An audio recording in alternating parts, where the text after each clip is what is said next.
សំដីបិទចេញពីបេងដុំនងក្បត់សំដីបិទចេញពីបេងដុំនងសាវ៉ាបងដឹងថាបងមិនសាកសមឲ្យអូនទទួលយកបងធ្វើជាសងសាវិញទេនៅក្រោយឆ្លងបងបារម្ភគ្រប់ពេលបងដឹងថាគេក្បត់អូនដូ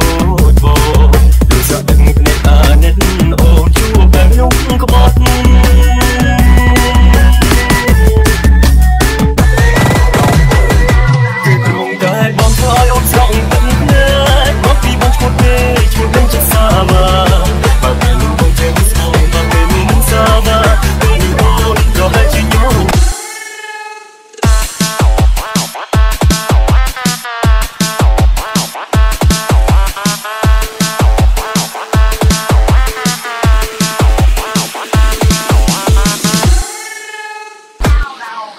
แต่ពេលមានពុកចាប់ផ្ដើមជឿ